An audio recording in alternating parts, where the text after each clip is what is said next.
Welcome to the Tech Women for Board webinar. Today, we're talking about branding and how female leaders brand as such. My name's Lena.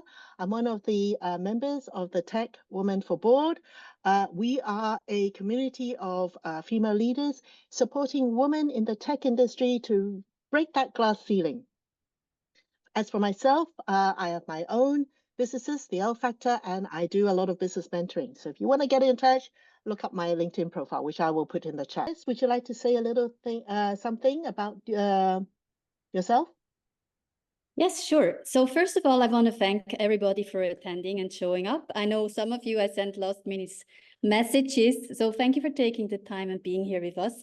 It's going to be an exciting 30 minutes, 1 hour, depending on how much time you're having.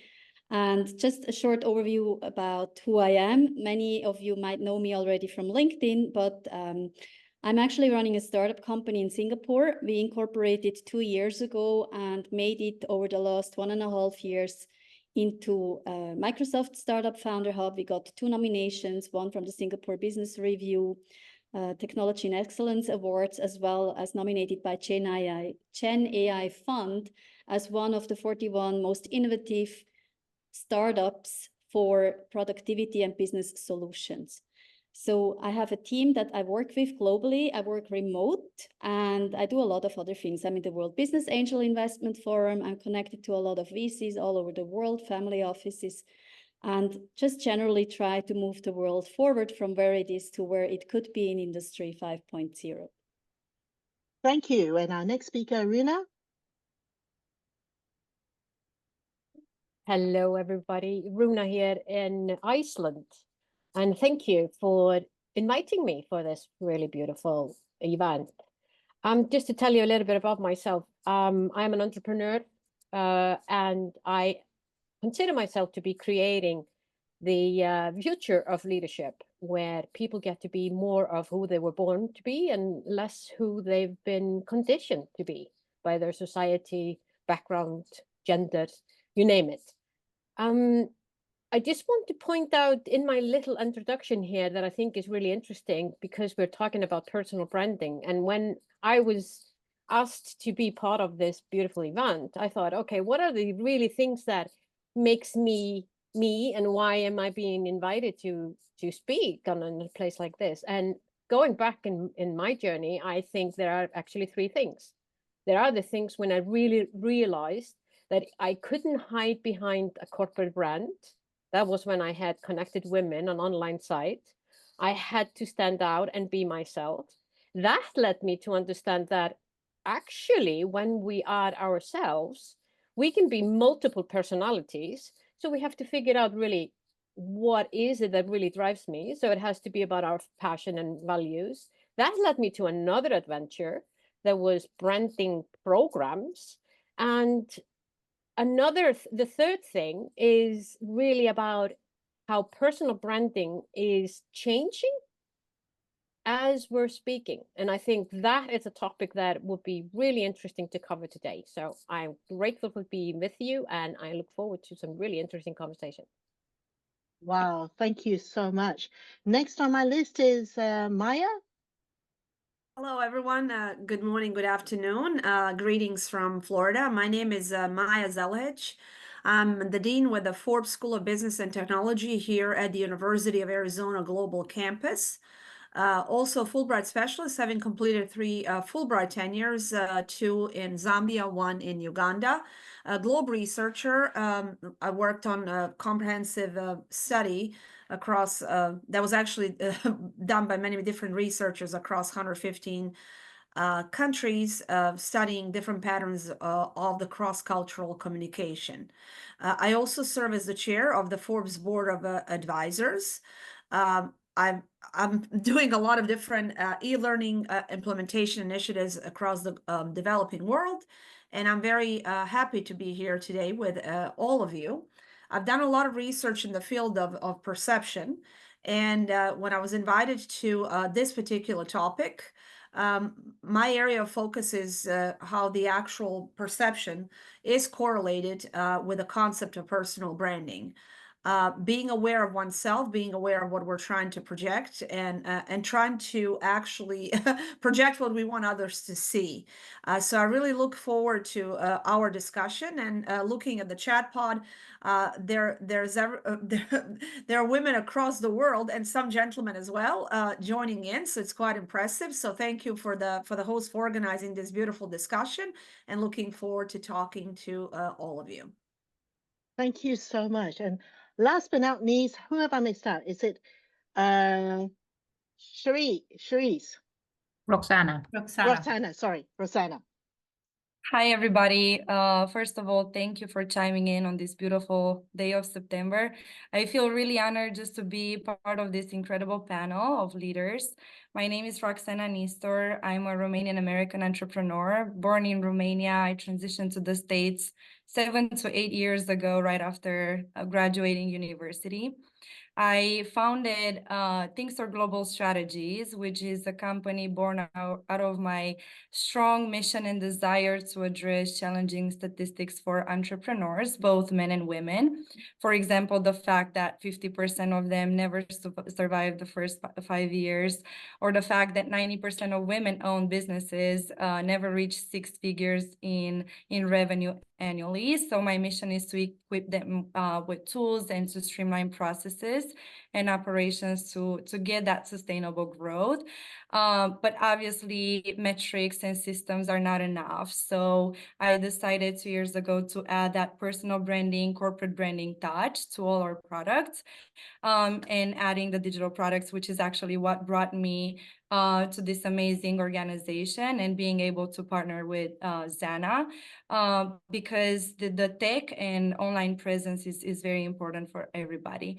However, I think my fit into all this theme and talk today is because my entrepreneurial journey wasn't the first step right out of college. It was actually becoming a director of finance and business development executive in the construction industry, which we all know is a heavily male-dominated industry anywhere in this world, not just in Colorado where I operate. So being able to juggle that, being the only woman in an all-male company, it was definitely a very interesting experience, and I think it really shaped me as both who I am today as a person, as a brand as well, but also being able to share my journey with everybody. And so I'm grateful for that experience. Thank you so much, Roxana. Thank you. Thank you. It is amazing. So, because time is of element, I may come in and just sort of say, hi, I need to move on. The first question I'd love to address this is to Maya. As you probably know, building credibility and trust is so important as a female in a male-dominant world. But establishing authorities and, a strong personal brand, which demonstrates, expertise and thought leaderships in specific area is actually crucial, and having this consistent messaging. So Maya, what is your take on something like this? Well, it's still to this juncture, we are still coding it as a male-dominated world. We probably want to, as we're talking about the personal branding, we probably want to steer away from those type of labels, because what we're trying to do is we're trying to pursue and create the venue that is not male or female dominated, that is actually dominated by strong and competent leaders. The concept of visibility sometimes is a challenge in a world where, when it comes to the, if we look at the statistics pertaining to the number of CEOs currently in charge, yes, it's still predominantly male. So a lot of times within a lot of spaces, a lot of careers, we are seeing the concept of whether we have female leaders visible. And a lot of times there was a lot of research that was done as I was doing a research for my book. We were talking about the concept of women are a bit more hesitant to ask questions in a leadership setting. They're trying to make sure that everything they say is really sounding as if they know what they're talking about. They're very knowledgeable. They're subject matter experts, versus the male colleagues are a bit more comfortable to just say it. So whatever comes to their minds, because they have a little bit more strength, a little bit more understanding and a comfort level that even if they say something that is not profoundly impactful, it is okay. So I would say, going back to your question, is how can we make women more visible? How can we ensure to have a better representation of women in the world of, in the tech world, in the world of business? That is actually correlated to many things, but one that I would like to point out is having a female mentors. I know one of the ladies during the introduction mentioned the concept of mentorship. Having a role model that looks like you as you're growing up, as you're going through school, and then as you're starting your first few jobs is very impactful when it comes to establishing the presence of women in the, going back to your original label, still to a certain level, a male-dominated world. Totally agree. Thank you so much. And I'd love to ask the same question about building credibility and trust to you, Runa, because you're all about branding, etc. What is your take on this particular view? Such a good point that Maya pointed out there around us being aware of not putting ourselves too heavily into the box of being a woman in tech. There's something that happens, I think, when we do that. It's like we automatically put ourselves as some sort of a second class thing. And I think we need to be really aware of, just Maya came up with a really good point on that. And it really has to do with our mindset when I think about it. To position yourself in the marketplace, it's such a complex thing to do because there's so many layers to it to do it. What I have found on my journey, and which really resonates with what Maya was saying, it is to find my courage to step into various situations. Maya talked about not talking in, that women generally are less likely to talk in a meeting, and as a result of that, they're not visible. Well, here's the thing. I've noticed on my journey, I've noticed that isn't as much of a gender thing. It's more of a personality thing. And I think some of us do have opinion, and we like to express that. Some of us have opinion, and we've been told it's not a right opinion, and therefore we should not, our condition. So, and I see that on any gender, if I want to be politically correct or talk about gender. And so I think it is so vitally important that we, although as we want to be part of a group, like a network of the people that are similar to us, hence tech women, right? Yep. And at the same time, we want that support. What is so important to remember, that we are making so much assumption about this group. Make an assumption that just because you look like me, you have the same gender in me, that you have the same you're thinking as me. And I think once we manage to move away from that assumption and step into the room as, I have something to say, I am passionate about something, and I'm going to find my way to say it. And just know that the boys out there are just as afraid. We have given them the right not to be afraid. So it's up to us. How much space are we going to give other person? And I think it really matters when we stop thinking about that as, oh, here's a woman or here's a man. Does that make sense to you? Does that make sense? Makes sense. I would love to hear that in the chat. Does that make sense to you guys? Yeah. Let's put it in the chat if you have any questions or any query in regard to that. However, I really want to put this same question to Cherise, because I think, establishing authority, etc., and we've heard from the other speakers. What is your take on this, Cherise, in that regard? I think one of the biggest misconceptions for women is that they have to be like men or as good as men, whereas in my mind, it has nothing to do with that. It's all about whom do you associate with. So when you're starting out building your brand, it's not so much to build yourself up as a person. You have to know what you stand for from the Yes. beginning. You have to know who you are and what you stand for. But then it's absolutely crucial to go into joint ventures and collaborations of people and with people and companies that are already at the level or the place where you want to be at. So reach as high as you can go. And then it's like this ladder approach, this step-by-step approach. Over time, you will reach higher and higher levels. The same thing when you connect on LinkedIn. Many people, they just connect to their immediate networks. Like, for example, I'm an HR person, so I connect to other HR people. But if you want to establish a specific brand in a domain where you are not yet established or you don't have that much expertise yet, I suggest really reach out to people completely foreign to what you're doing, because the relationships that you're building are built over years. It's not like I message you today and I need something tomorrow. It takes 1, 2, 3, 4, 5 years to establish trust, communication, and the relationship. So by the time you're growing, you want to get here and you start growing, by the time you actually need something, you're on the level where you're comfortable enough and familiar enough to ask a question. And I realized that many times when you ask people for advice, they are more than happy to give it to you if they know you.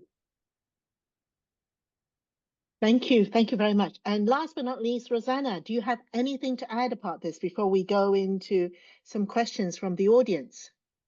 Yes, thank you. I would actually like to make the distinction of not even comparing ourselves with the male counterparts, even though that was part of my journey with being in the construction industry. I think Runa was exactly right by saying it's your personality and your authenticity that matters. So in that regard, I think it's clarity of message. Do you know what you want to convey, and how clear are you in that endeavor? Can you establish an emotional and a rational connection with your audience, right? That builds credibility. But staying in that trust level, I think it's about being consistent and adaptable. Can we adapt to the changes, right? We've seen it through COVID. Can we still get the message out, even though our media, our environment completely changed, the rules changed? And can I still transmit that message in a very consistent manner? Thank you so much for that. Now, Esther has actually texted me. We already have some great questions from the audience. So the first one from the audience: how much do you think upbringing plays the role for women to be more shy? I feel a lot of women are brought up to be quieter and be in the shadow. What do you think about that, Maya? Maya, Yeah, people are brought up, Yeah, I've seen that question. I actually even chimed in a chat pod. A huge role, a huge role. Your upbringing is very much connected to the way you present yourself to the world. Whatever you were taught from an early age. I do remember when I first immigrated to the United States, one of the things that I've struggled with is during the interview processes. And when you're actually presenting yourself in your personal brand, there's no better opportunity to do so than when you're actually interviewing for a job. And coming from the Eastern European culture, I do feel that we were, at least to a certain degree, taught to be humble as far as when we're talking about ourselves and our accomplishments. So I wasn't considering it very natural for me to go into an interview process, because they would ask me what my opportunities are, what my challenges are. I would be able to speak for 5 minutes about my challenges and opportunities, but then when they were asking me what my skills are and what are some of my biggest strengths, I found, at least at first, originally, I found it a little bit harder to speak about those. So yes, the culture does play an important part. Culture also connected to your life experiences, to your upbringing, the household, the parents, the grandparents. One of the things that I've done through the research was studying the impact of men in a girl's life. Actually, during the formative years, a person that will impact a girl's, and then later a young woman's and a lady's branding will actually be more so men within that household, because if they value her, if they are telling her a lot of things pertaining to her skills, to her strengths and stuff along those lines, she will have an easier time later on in life presenting herself to others, highlighting those strong things that she has pertaining to her career or her personal life. Excellent. So I got another question from the audience, and it says, how do you create space, time for mentorship, and who on the panel currently is available to mentor? I believe that Rosanna was asking about mentorship, and she is something that she wants to talk about. So Rosanna, I'll put that question to you. Thank you. That's a very good question. I think growing up, I didn't see a lot of female models. So I think as we find ourselves, as whatever we do in our career, if we find success, just however we define it, it's very, very important that we as leaders put ourselves out there. It's not about not being human or humble about your work. It's about showcasing what you do and what your counterparts do, so you can create those models for the newer generations. I love what Maya just said. I come from Romania. Funny enough, just today I had the same conversation with my father of getting all these values, right, that were applicable 30, 40, 50 years ago, and they were good, great values that they learned from the older generation, but they're no longer valid. So today is not necessarily about being human, but it is about putting yourself out there and creating those role models, and not being not hiding good work that you can do. Excellent. So thank you so much. And the next, I still have more audience questions. Keep it coming, everyone. So the next one is about, do you think that personal branding comes easier as you progress in your career? So Runa, I think you're the person I should come to about this question. Do you think that personal branding comes easier as you progress in your career? What do you think? It's such a good question.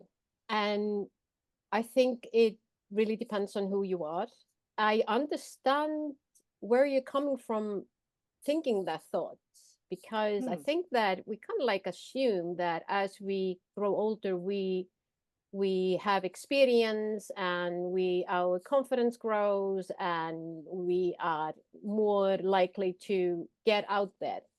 But here's the thing, I think that is maybe not something that is 100% the fact. I think it's more, for me, I think that it's more around, as we might, some of us at least, not to generalize, as we grow older, we might put more time into what is it that really is important to me, rather than what am I supposed to do? What do I think I need to do to fit into whatever it is, that if that is the workspace or if that is the environment that you're in, or whatever. If you're too occupied with your head in that space, you're going to have less space to think about who are you and what do you really want in life.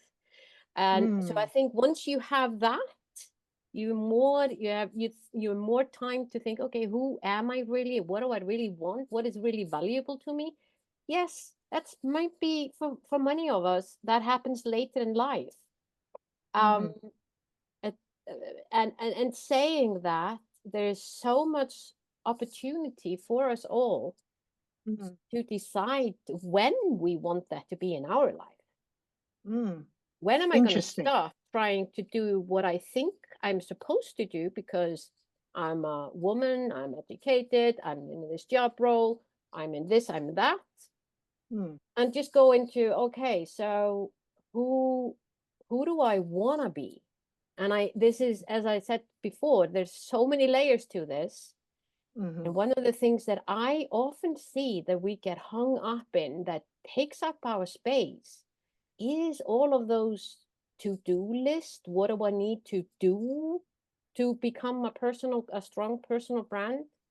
Perfectly normal question. I think a lot happens when we move away from what do I need to do to who do I need to be. Interesting. Something food for thought, and definitely something we'll probably will have to follow, etc. So more questions, and I'm going to ask this one to Charisse. How can I continue to grow and evolve as a leader while staying true to my personal branding? What are your views to that, Charisse?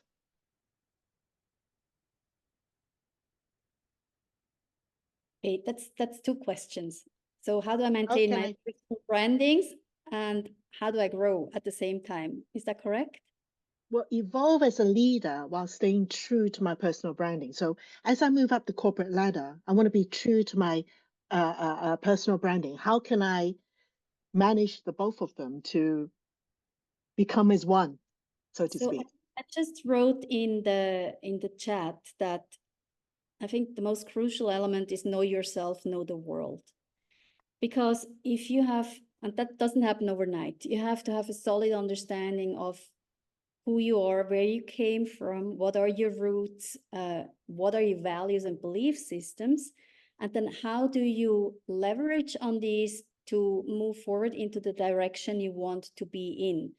Once you have clarity about that, and there's a process in how to get there faster, it will be very easy for you growing as a leader to identify the opportunities that come along as a yes or an absolute no.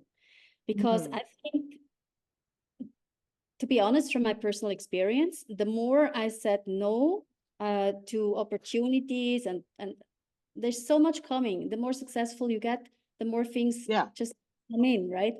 So it's like Steve Jobs said, it's more about saying no than yes to things. It's laser focus on what aligns with your vision and everything else that is not that. You just have to learn how to forgo it, and that requires self-regulation skills. Because I promise you, FOMO is going to set in. Fear of missing, right? Especially when we're growing, we think like, oh, this is a great opportunity, and if I don't go there, I miss out on life-changing collaborations or events or whatever. But trust me, there will always more things come along as long as you keep doing. So consistency, that was mentioned in the very beginning, is really key. On a daily, just focus on the 1 or 2 steps every day, no matter how small they are. Get that done. Interesting. Thank you so much for that. Now, there's more, so I'm just going to just pick a few more to ask our amazing speakers, panelists. One that I want to ask you, Maya, it says here, what are the top 3 things we can do to shape our personal brand? Just 3 things. Can you name 3 to shape our personal brand? Well, interestingly enough, it seems like you always pick a question from a chat pod that I already started collaborating or addressing. As we were talking, we were defining it already.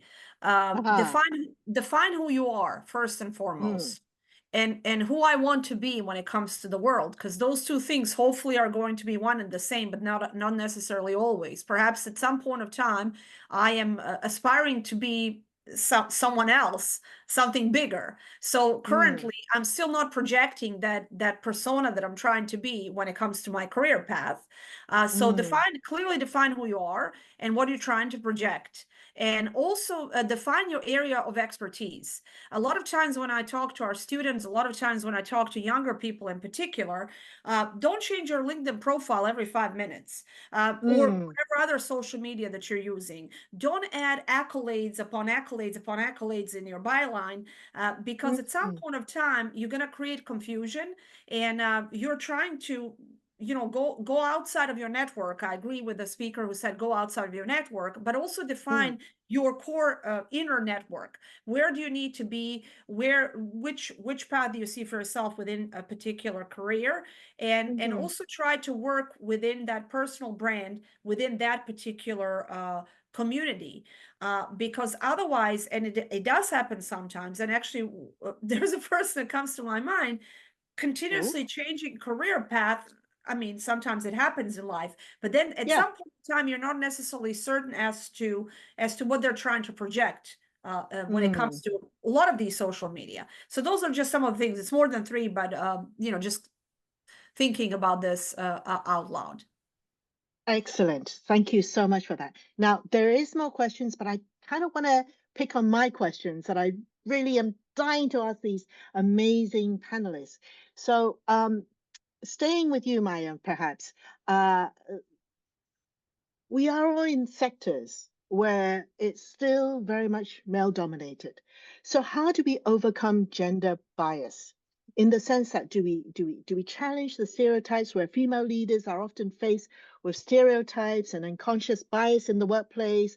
So would you say that a strong personal brand helps to counter these bias by showcasing, you know, our unique skills, leadership skills, etc., but also be visible and influence, you know, have a well-crafted personal brand to increase the visibility in a very male-dominant industry or a leadership role would make it easier for female leaders to be seen, heard, or taken seriously. What is your take on that, Maya? Well, I think we touched upon it a little bit at the beginning. The fact of the matter is, as I go through life, I don't think in terms of a male-dominated world. I actually am trying to be very, very intentional about looking at my skill sets and what I can bring. As you're growing in your career, as you're establishing yourself, it's becoming easier and easier for you to demand respect, regardless of the audience, whether those are men or women. However, I think that the audience members, especially, like I said, the younger audience members that are still growing and they're still establishing themselves in this world, they are encountering many industries where men are still predominantly in the leadership positions. The very first thing is you know, take advantage of the strength that we have as women, actually, our compassion, our empathy, being able to approach certain problems differently, not better or worse, just differently. Our analytical skills, there's a lot of research indicating that we're analyzing even more so than our male counterparts. Some of the research across the industries is indicating that if a woman is given a leadership position, she is capable of making great decisions, sometimes often better decisions than male counterparts. So let's actually complement each other as far as what are we bringing to the table. Let's not try to mimic the predominantly male or perhaps even a stereotypical male type of leadership, you know, projecting strength at all times. Sometimes even when women are looking at some male leaders, they're acting as if they're suppressing their natural behavioral patterns. They're suppressing their compassion, empathy. During COVID, for example, there's a lot of research of female leaders that were doing incredibly well in COVID times. And because of that empathy and because of that compassion, understanding, approaching people on a one-on-one basis, there is a time and place for male and female leadership. There are certain skill sets that we have. We are absolutely equal, but we're not the same when it comes to the way we react and act in many different settings. And also, one of the things that I'm doing as a leader, not necessarily thinking about myself as a female leader, but as a leader, what I'm trying to do is trying to be my authentic self. Admit when you make a mistake. You will make lots of mistakes as a leader. Approach everyone with a compassion. Continuously work on your listening skills and observation as well. Listen prior to speaking, and try to put yourself in the shoes of others, trying to understand their perspective. A lot of times when we're talking about a concept of perception is we perceive world completely differently. For example, we're doing this panel right now, and we are hoping to do a message, and we have 46 audience members. They may be perceiving this conversation vastly different based on many different factors. And with the personal branding, that is very, very important as to what we're trying to project versus how it's perceived. Thank you so much for that, Maya. Now, I'd love to ask Rina in this regard, what do you feel about, overcoming gender bias and challenging the stereotypes and having some visibility and influence? What do you think, Rina? That's a good question. First of all, I think we all have to realize and admit that we all have bias. We're all biased. Okay. And we're all making assumption about another person by their look, by their status, by their whatever that is. We're even biased against ourselves, believe it or not. And it's interesting, these biases are, of course, they are embedded into our system by, the question before, if our upbringing is influencing of how we show up. Of course it is.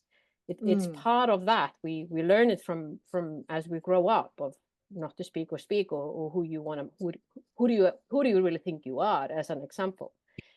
One of these assumption I like to challenge is the assumption that women are kind and caring and compassionate, which was just mentioned earlier. I question that, actually.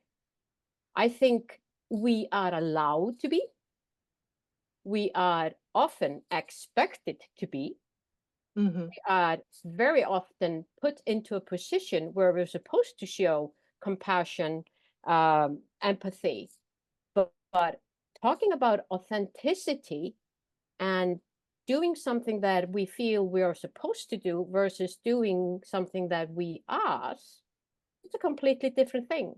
At the same time, I'm not so sure that because of these assumptions that create our biases, I'm not so sure that we're giving men out there the chance to show empathy and compassion and being themselves, because they're just as much fixed in their boxes as we are. Interesting. Very interesting. Thank you so much for that. I'd love to pose the same question to Cherise. Cherise, how do you feel about overcoming gender bias and challenging stereotypes and have visibility and influence? What is your take on this? Very difficult. So I love your honest opinion. It's honest. It's what it is. Women always think the world is stacked against them. It is. It really is, honestly.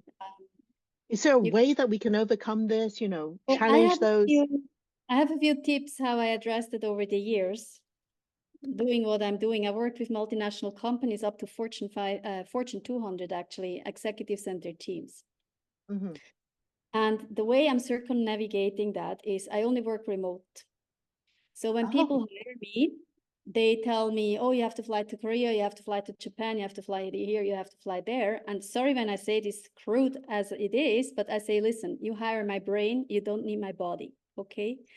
When I work online, I am highly efficient. There's no wasted time, no wasted resources. I don't have to be paid for hotel, transportation, accommodation. There's no distraction by waiters and traffic jam or anything else. We switch on for an hour, we do the work, and then we switch off, and that's it. And after that, I can click a button and I'm gone. I don't have to deal with lingering men trying to get something out of me on the side. Or I just had a mentor literally this week who made a comment like, so when can I ask you for a kiss? And that's just absolutely inappropriate. I'm 50 years old. I'm not 20. Even if it's 20, it's inappropriate. Right? Oh, gosh. And how did you deal with that? Exactly. So you asked me, how do you deal with it? The next day, we were supposed to have another meeting, and I canceled the meeting and said, I feel very uncomfortable. And therefore, I'm canceling the meeting. No explanation, no excuse, no nothing.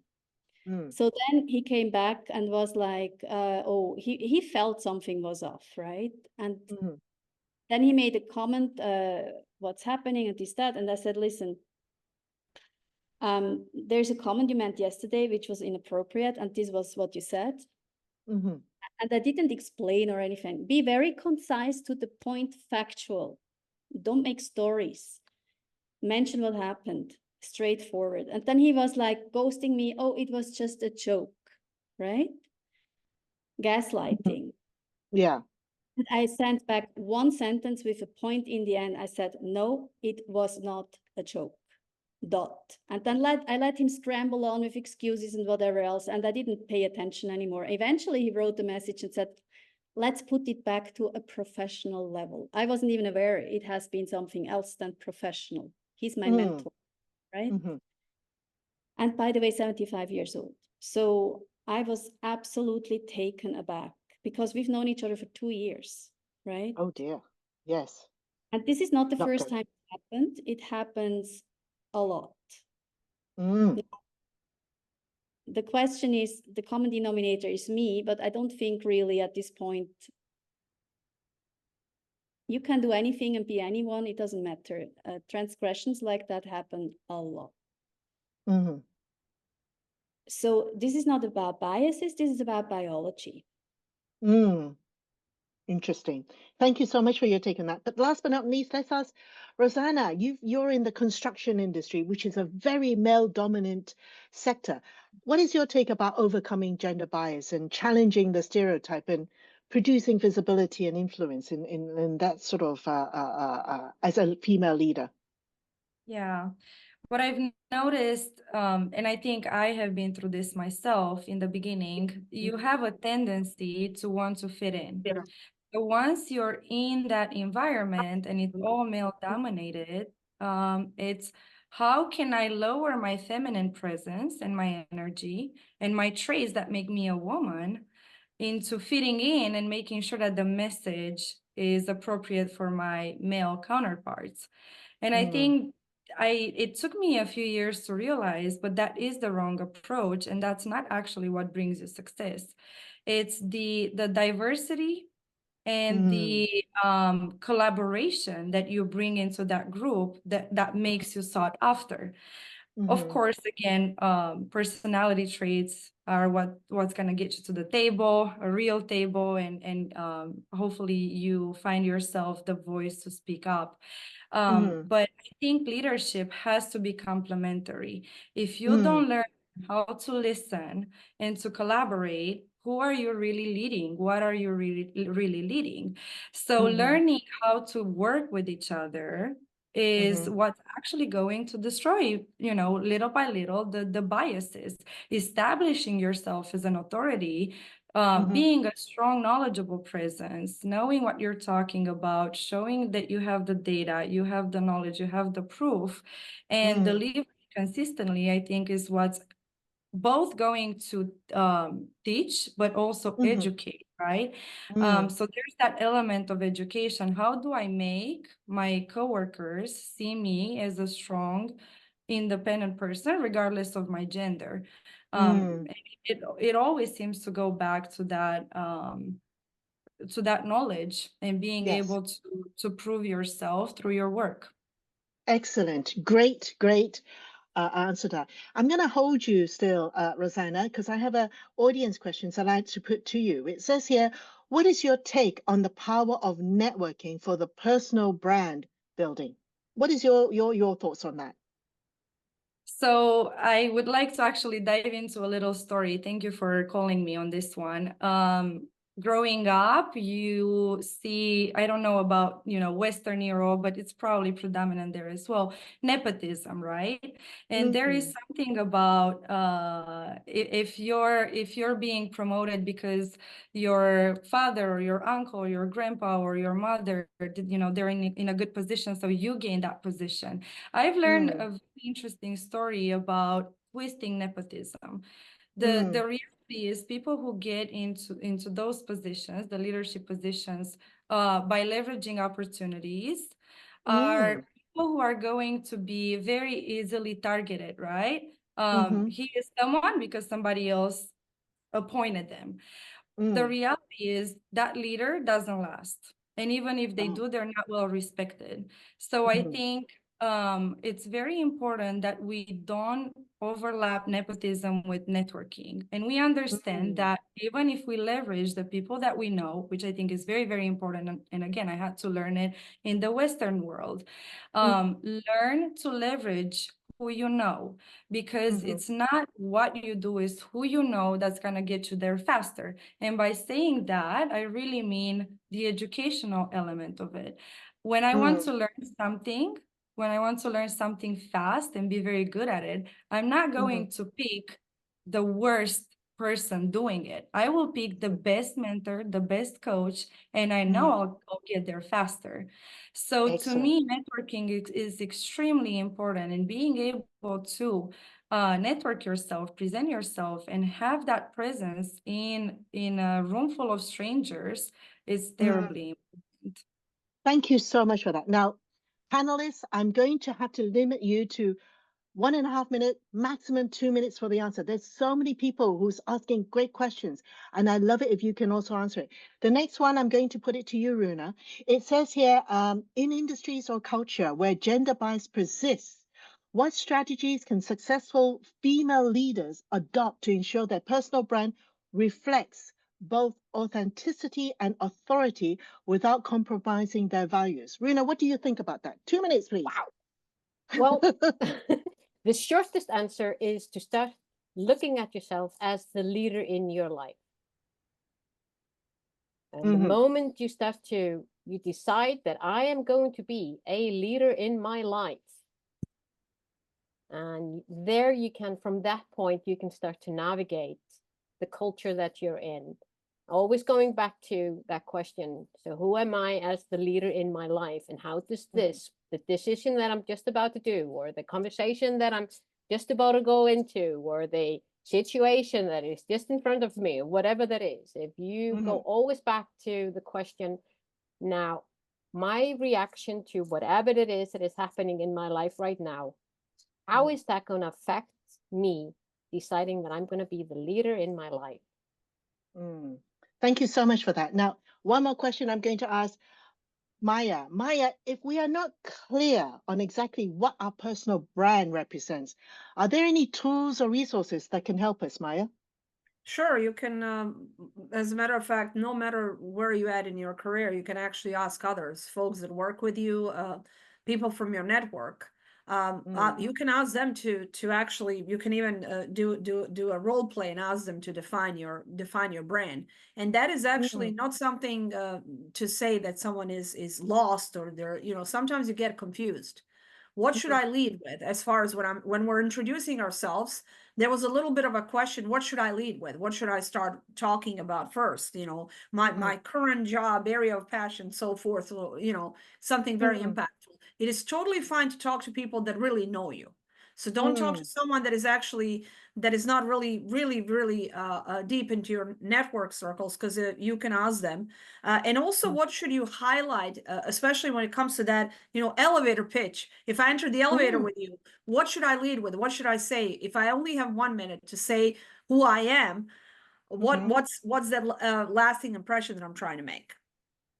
I love it. Excellent. So next, there's more questions, but I'm greedy. I want to ask my questions. So something very, very close to my heart, because I am a business mentor, and it's all about role model and mentorship. So these are all about inspiring others, which a powerful brand can inspire other women and girls to pursue leadership roles. And this is to provide some visible examples of success. It also helps in breaking down barriers for the next generation of female leaders. And also mentorship opportunities is where a strong brand can attract mentees and followers, allowing female leaders to have a broader impact by mentoring and supporting others on a leadership journey. And I'm going to start with you, Charisse. What do you think about role modeling and mentorship?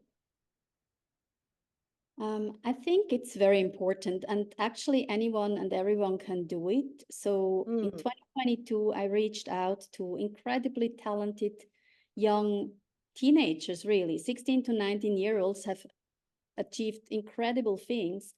And I sent him a message and I said, I'm more than happy to mentor you going forward if you would like to go on an introduction call. And I explained to them there's no strings attached, it's free of charge. It's via my personal WhatsApp message. You can text me anytime with any question you might have. Here's what I'm going to offer. This is what you're going to get. And at no point it will be exploited or monetized or in any way. And we're still in touch until today. So you're building up the next generation of young leaders by picking them early. You want to get them at a very young age so they can grow into who they want to become without being too heavily damaged by the environment and the outside world. Thank you so much for that, Cherie. So next I'm going to go to Roxana. I know that you're very passionate about, mentorship opportunities and inspiring others. Well, what is your take about role modeling and mentorship? Remember, we only have about, 5 minutes, so I'm going to limit everyone for a minute and a half for answering, please. Thank you, Roxana, Lena. what is your take? So I have a couple of things in mind. The first one is accountability. I know I go somewhere faster if I'm held accountable by somebody who's external to my organization, my coworkers, my contractors. So I first need to recognize the personal need to be held accountable. That's when coaching is very, very important. So I seek out coaching all the time. However, I had to learn it the hard way. So having the courage to ask for help is very, very important, but know and be clear on what type of help you need. Because I've also had situations where I would go to somebody who would be fully prepared to mentor me, but I wouldn't know what to ask. So was my message clear? Was my question clear? Not really. So again, I learned it the hard way. So be clear on what you want from your mentor, pick it. Don't be afraid to go ask for help because look, we have a group full of leaders that are very willing to help. And not a lot of people reach out. So I encourage people to reach out to any of us really. But be clear on what you want and be prepared to receive the feedback because it will be the right feedback. Yeah. Thank you so much. And I'm going to put the same question to you, Runa. What is your take on role modeling and mentorship? 1 minute, please. My take, absolutely 100% go for it. And what I tell people to do, or I suggest to people to do, is to look at who do they want to have on their personal advisory board. And look at and reach out to those people and how they can, what are the things that they know or have experienced that you could actually ask them about. That goes back to what Roxana was talking about, knowing what you want to ask is obviously a key. But having your advisory board is one way of doing that. And when you're clear of all the things that has been discussed so far, your advisory board will show up. Excellent. And last but not least, Maya, what is your take about role modeling and mentorship, inspiring others and mentorship opportunities? Sure. We were doing, when we founded the Center for Women's Leadership at the Forbes School of Business and Technology, we actually were creating, one of the wing of the center was geared towards mentoring. And one of the things that I've noticed is it's very important, it's very impactful. It's also very impactful to have a mentor that is in your field. And also we were talking a lot about having female mentors. That is also very important. But going back to what a few panelists said, define what you want and take advantage of your mentor, but also be very concise in the questions and the asks from your mentor in order to make sure that that relationship is very, very productive. Thank you so much, panelists. We've just got 2 minutes to go, and I'd love to go around the panelists to see if there's any roundup you want to add. Let's start with you, Rosanna. Is there any last minute things you want to add? And make it 30 seconds. Yes, I think I will add in a new concept that I've read about quite recently, frog farming. So let's not see men as the enemies. We have so much to learn from each other. We have men supporting and encouraging us every day. They are not evil creatures. We are here to learn from each other. And as long as we can relay that message clearly, they will help us grow and we can, we can do the same for them. Thank you. Thank you so much. And Shiraz, any 30 seconds, any last minute things you wanted to highlight? First of all, thank you so much, everybody, for having me here and that you put this event together with Zeina and Lena and few others. This is a great thing. I hope there will be other events like this. Yes. And if people Watch this like space. to respond to it, there will be many more topics to talk about. And yes, Thank we need you.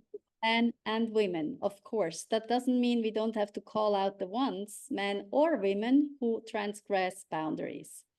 Very Excellent. And thank you so much. And Runa, any last minute I add-on? would like to remind you all that we all have the capacity to become better in the things that we would like to become better at, that we can become bolder, thinking and living outside the box that the society has put us in. And we can all become brighter as the leading light in our industry. And it's up to us. We are together. You're not alone. You can do it. Excellent. And Maya, any last minute add-on? Sure. We talked about the concept of authenticity a few times, so I just would like to end with a quote. I don't know as to who said this, but it's perfect to end this. Authenticity is not about being perfect; it's about being real. In a world that often demands conformity, stay true to who you are in your actions and your intentions, and that is the greatest strength that you can show. Thank you so much, ladies and panelists. Please, could all of you follow TechWomen4Board? We have a lot of events. We have an in-person event on the 2nd of October, and we also have many, many resources on our website. Please check us out. I'd also like to personally thank my co-host. She's gone, Esther. I also want to thank Zana for being here today and supporting us all, and Anaticia, part of our community, as well as Juna and everybody else. Thank you so much for coming, and please do leave your contact details. We'll be sending you an email about all the great resources we have, mentorship, courses, connections with these great ladies. And can I also thank Roxana, Runa, Maya, and Charisse for being here today.